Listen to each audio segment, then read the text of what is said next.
I've just called you all together to announce that there's a blue Toyota blocking the...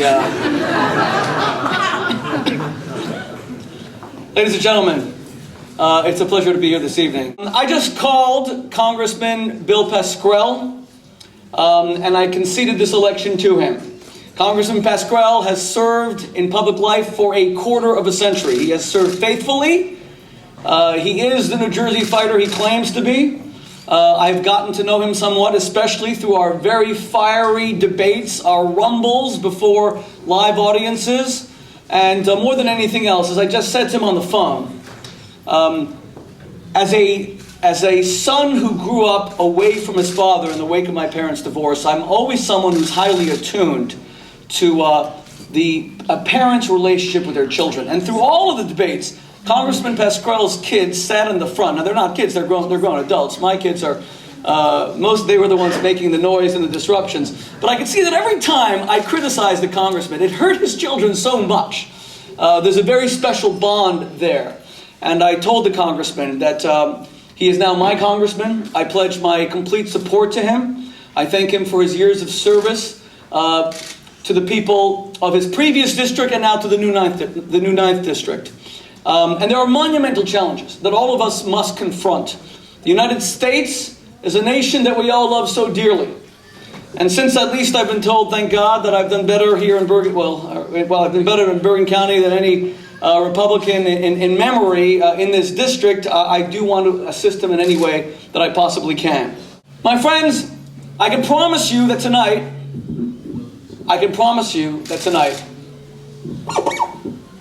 now, I can promise you that tonight, I am not sad.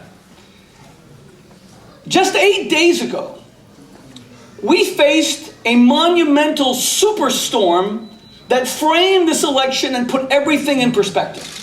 Suddenly, who cared about winning and losing? People were fighting for their very lives. A woman who went to take her dog for a walk paid with her life as a branch felled her and silenced her forever.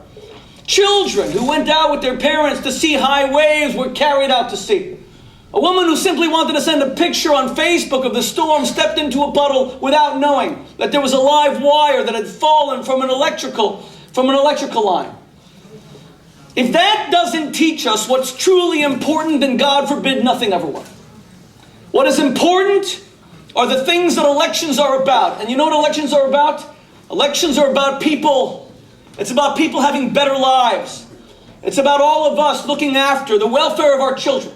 It's about honoring the sanctity and sacredness of our marriages. It's about loving our fellow man as we love ourselves. It's about ensuring that every person has a job that gives them dignity so they not only can pay their bills and not only can reduce their personal debt, but they can feel a modicum of human dignity, that their contribution is valued, that what they have to offer is embraced, that no human being is superfluous, and that every man and woman is created equally in the image of God. If that Sandy did not teach us that lesson, then dare I say it, we will never learn. And we must take that message to heart as we unite a divided nation. My friends, America is the light. I have traveled around the world and I have seen places that are shrouded in darkness, and not because they lost their electricity. I have been in Harare, Zimbabwe, where people driving by the palace of Robert Mugabe are afraid to even look at the presidential palace because they're told they cannot cast their eyes on their dictator lest they pay with their lives. During this congressional race, I traveled all the way to Kigali in Rwanda, where just 18 years ago, 880,000 men and women were macheted to death. And they looked to America as the light, as the kind of democracy and society that they want to build. America's foremost ally, the State of Israel, that lives under the threat of nuclear annihilation from that monster in Tehran, Mahmoud Ahmadinejad, who Governor Romney is absolutely correct, ought to be indicted for incitement to genocide. That tiny little democracy looks to America as the light, as do the people of Korea and South Korea, who also live under the threat of nuclear annihilation from the north. America is the light, and all of us tonight are victorious because we live in this nation which is that beacon of light. We live in this nation that is that beacon of freedom. And in running for office, my intention was to participate fully, to have the blessing of not just talking and reading about government of the people, by the people, for the people. A speech that Abraham Lincoln gave on my birthday, coming up November 19th, whoever wants to send me anything. He delivered that speech on November 19th, 1863. I was just a young pup then. I didn't want to just read about it. I wanted to live it. My God, to live in a society where a rabbi with a yarmulke and a beard, with his tzitzis out, and someone who can't even eat some of the great food that is so often prepared by the BCRO, although Bob is always very good about getting that kosher food, that a man like me, part of a minority, part of a small minority, we Jews are a very small percentage of the American population, we represent 0.003% of the world population, that I could stand up without changing myself in the slightest and run as Rabbi Shmuley.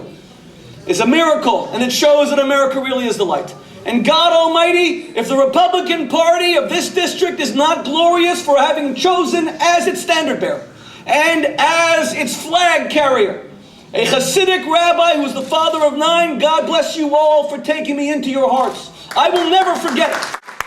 The Republican Party of this district has demonstrated that it is a group of people who don't have an iota of bigotry and not an ounce of intolerance, that they live by God's teaching of seeing everyone equally as an equal child of God to the full. And Bob, this was done under your leadership. You mentored me. I wasn't sure if I should run. You promised me I would win.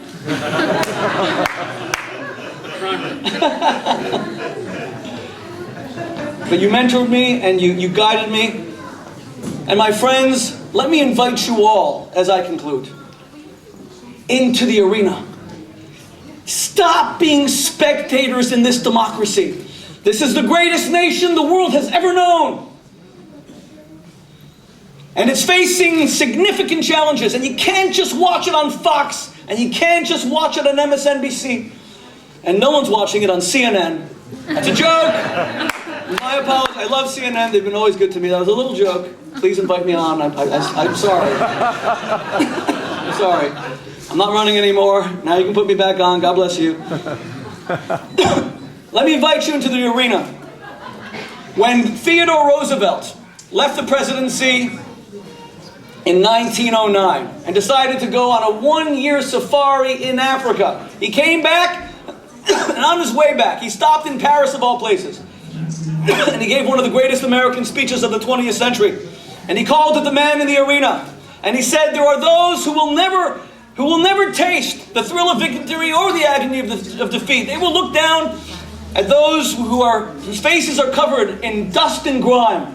But they will never know what it's like to participate in that arena.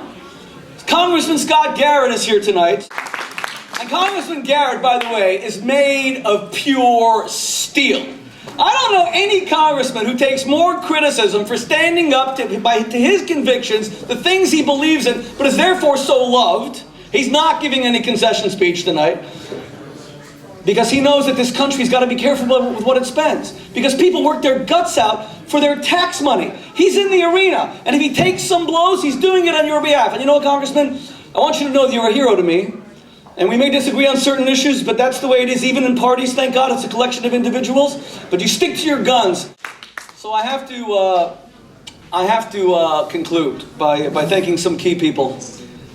And this won't take more than 90 minutes or so. And it's because I want to be very brief. First and foremost, my wife and I got married when we were very young. I was a child of divorce. I was very lonely. I'm an American. My wife is an Australian who became an American. Always better to choose to become an American.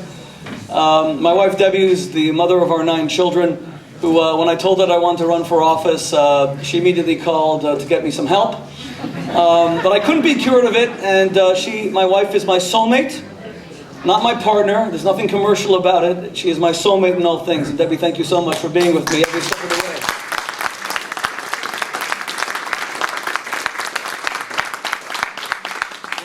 Prepared, thank God, 6 fine bottles of single malt whiskey to get me through the days ahead. God bless you, Debbie. My 9 children, they have campaigned with me absolutely everywhere. You know, the best thing about this district is it was never that big. So everywhere I went, you guys saw it at the BCRO, you saw it in all the various cities. They came with me, they were there with me, and they're still here, and they spilled most of the things around the table, but God bless them. My long-suffering campaign manager, James Genovese, who had a full head of hair just last week. James, I want you to know, you know I'm a rabbi, you know that I have a special line up there. Didn't work much tonight, fair enough, but I've got that special line, and James, God has told me that you are going straight to heaven. You've suffered enough. Even God will not inflict any more on you, James. Rennick Remley, our deputy campaign manager.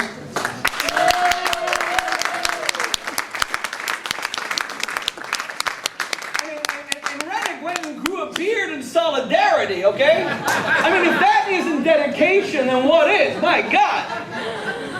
But James and Rennick have become family to us. They eat with us every Friday night Shabbat meal. They can't wait to leave, but you guys are always invited back. My friends, our campaign has had a general in it from day one who volunteered his time because he loves me and he loved the values message I try to bring to politics. He's one of the top political consultants in this entire country. He's a man of outstanding grace and humility, and his name is Ken Kirsten from Jamestown Associates.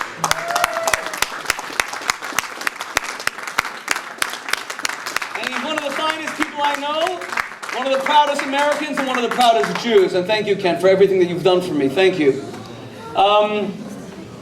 There are so many other people. Casey, who is on our campaign, who worked their guts out for... JC, forgive me. I told you. I already started with the whiskey. JC, who also ended up taking care of my kids for 6 years.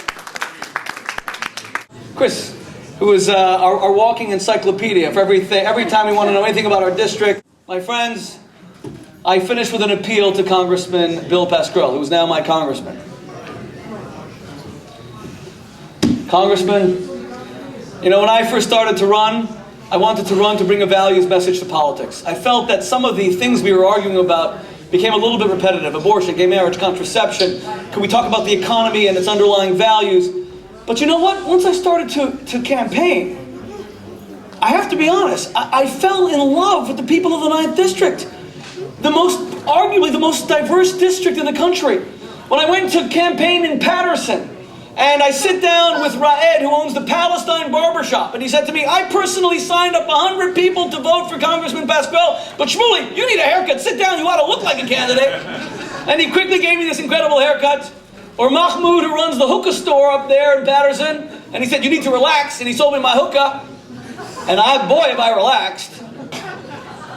Or the dancing on the back of a truck at the Dominican Day Parade. Or being greeted so warmly at the Korean Harvest Festival. Pushing myself outside of my comfort zone to meet people who are not necessarily part of my community, but who share with me that common humanity and that thing that we call being an American. Congressman, these people need you right now. They need jobs. They need to know that the United States is going to be fiscally responsible. They need to know that their kids are not going to be raised in debt. They need to know that the United States is going to fight bad guys abroad and protect its ambassadors and everywhere else. Do your best for their congressman. I'll be with you every step along the way. Care about these people. Love these people. They are absolutely incredible. And with that, ladies and gentlemen, having thanked Bob and Karen O'Shea and God knows anyone else who I've forgotten, please forgive me because I'm highly imperfect. Although feel free to disagree. Ladies and gentlemen, with that, I bow to the majesty of the democratic system. My God, to live in a nation where we get to vote for our leaders. I humbly submit to this loss, because in this loss, the people are victorious. You are the ones who choose your leaders.